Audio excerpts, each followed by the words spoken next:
Você pode estar vivendo uma vida normal e de repente você é pego por uma crise econômica de uma conjuntura nacional mundial. Você é pego de surpresa.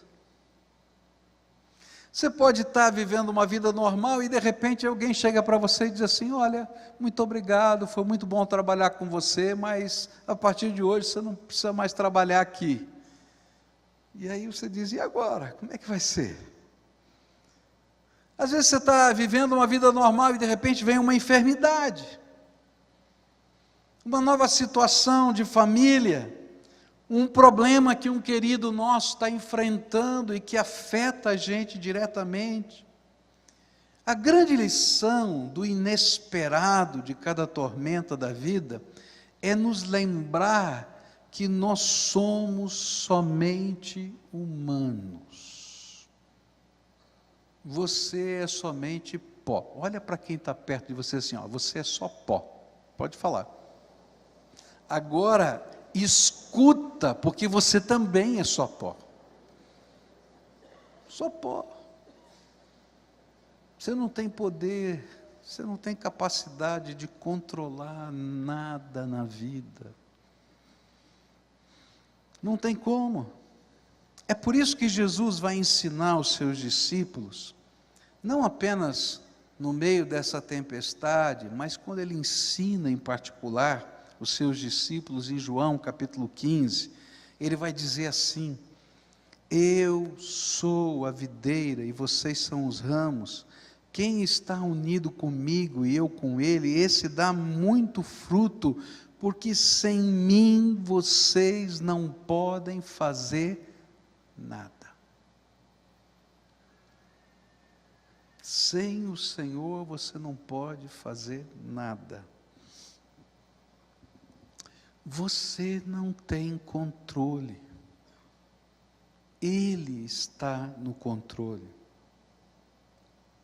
A Bíblia diz que você não controla nem a sua própria vida, quanto mais as circunstâncias. Por isso Jesus, quando fala sobre preocupação, ele diz que preocupação sem dependência de Deus é uma grande tolice. Mateus 6, verso 27, ensina assim: e nenhum de vocês pode incumpridar a sua vida, mas que se preocupe com isso. Você não tem controle nem do tempo da tua vida. Você não tem controle. E a cada tormenta que enfrentamos, a vida nos relembra que não temos controle das circunstâncias que nos cercam. E por isso precisamos depender de Deus. A grande lição aqui é: você não tem controle e você precisa depender do Todo-Poderoso. Eu vou dizer uma coisa chata de ouvir, horrível de ouvir. Cada um tem a tempestade que merece. É horrível, né? Porque cada tempestade que Deus permite na nossa vida tem um propósito: quebrantar o nosso coração, para a gente entregar o controle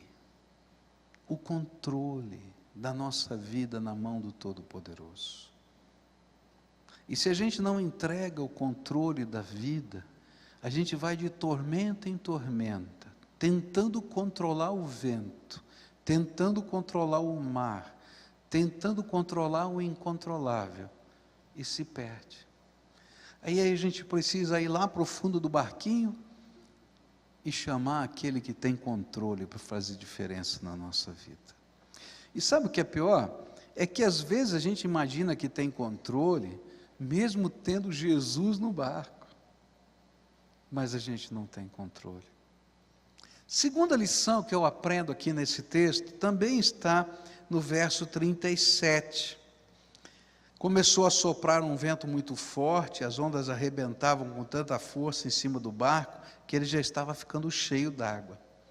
A segunda lição que aprendemos aqui é que não somente não temos o controle do que acontece em nossas vidas, como também nem todo o nosso esforço, trabalho, experiência são suficientes para enfrentarmos algumas tormentas da nossa vida. A Bíblia nos fala que os discípulos eram pescadores experientes, que eles viviam naquela região por muito tempo e que todos os dias estavam acostumados a enfrentar aquele lugar, o mar da Galileia. Eles usavam, muito provavelmente, tem a imagem do barquinho aqui, mostra aí, isso. Esse barquinho aqui é uma reprodução, é uma ilustração de uma descoberta arqueológica que aconteceu em 1986. Em 1986, houve uma seca no mar da Galileia, e como o mar recuou, eles conseguiram no fundo desse lago encontrar um barquinho desse. E os arqueólogos pesquisaram esse barquinho e dataram esse barquinho no período até o ano 100, ou seja, no período em que Jesus mais ou menos viveu. Jesus foi até o ano 33, não é? Então, mais ou menos naquele período. E esse era um barquinho de pescadores. Ele tinha, esse barco que era usado para pesca tem 8 metros de comprimento, 2,30 metros de largura e 1,40 metros de altura. Tem uma vela e tem 5 remos. E ele era tripulado por 5 pessoas e tinha capacidade de carregar 15 pessoas dentro dele. Esse era o barquinho que eles pescavam todos os dias, que eles estavam acostumados. E quando a gente fica estudando essa questão, a gente vai descobrir que aquele vale, onde está o Mar da Galileia, ele de norte a sul, ou de sul a norte, quando o vento encana nesse vale, né, ele promove tempestades naquela região. Então as tempestades também eram comuns naquela região, mas aquela tempestade estava sendo diferente. Eu creio que no primeiro instante, os discípulos não estavam preocupados, afinal de contas era só mais uma tempestade, talvez uma tormenta, mas com os nossos equipamentos, com a experiência que nós temos e com o nosso trabalho, nós chegaremos ao nosso destino. Eu acho que eles pensaram assim. Por isso eles usaram todos os recursos. Remaram, levantaram vela, baixaram vela, levantaram vela, baixaram vela. Posicionaram o barco para cortar as ondas para que ele não virasse. Mas as ondas eram altas. E mesmo cortando as ondas, as muitas águas que essas ondas altas tinham, faziam com que entrasse água no barco. Bom, eles eram em 12, 5 estavam remando, mexendo em vela, sobravam 7. E o que os 7 estavam fazendo? Tirando água do barco. E eu imagino eles dizendo assim: gente, tira água! E aí um pegava, jogava água para cá, o outro para lá, mais rápido, tira mais água! E Jesus estava dormindo no fundo do barquinho.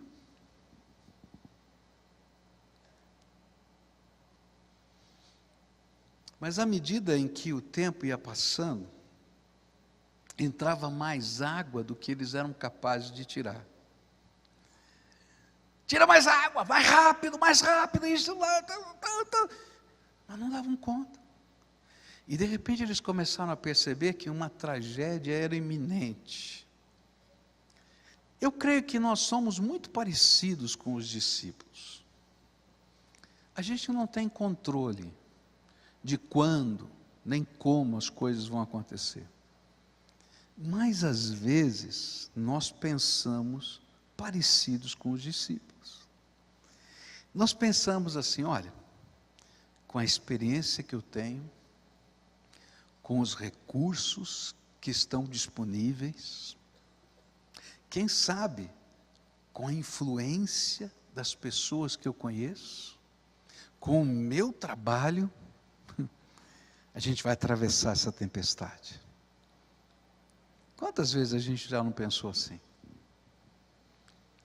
E aí, a gente vai lutando, e vai descobrir que a gente, além de não ter o controle, a gente não é suficiente e nem capaz de enfrentar sozinho as tempestades da vida. E o pior é que esta constatação, ela é uma constatação crescente. A gente vai aprendendo devagar. Como aconteceu com os discípulos. Entrou um pouquinho d'água primeiro. Eles não estavam preocupados. Tira a água. Aí entrou um pouquinho mais. Não, tudo bem, tira mais rápido. Agora mais ainda. Até que chegou o ponto que eles disseram: nós vamos naufragar, não tem jeito, não sei mais o que fazer. E foi nesta hora que eles decidiram clamar por Jesus. Sabe por que às vezes a gente não tem coragem de clamar para Jesus? Pelas coisas simples ou pelas coisas complicadas da vida? Porque nós achamos que temos o controle, ou achamos que sabemos e que podemos dirigir a nossa própria vida.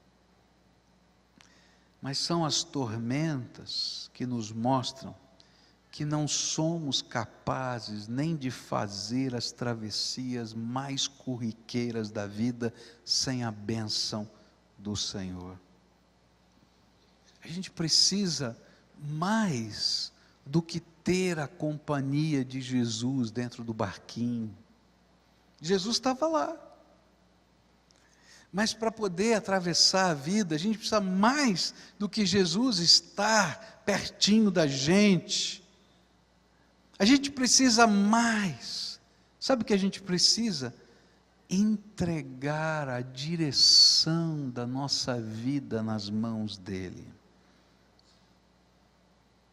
A gente precisa mais do que imaginar que a gente está fazendo um favor para Jesus.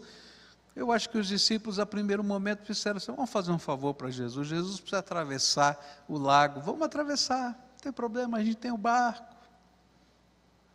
E às vezes a gente acha que a gente está fazendo um favor para Jesus e Jesus está no barquinho da vida da gente. E lá no meio da tempestade a gente vai descobrir que a gente não está fazendo favor nenhum para Jesus, é que a gente precisa da misericórdia de Deus na nossa vida e Ele está no controle da nossa vida. E a gente precisa fazer entregas,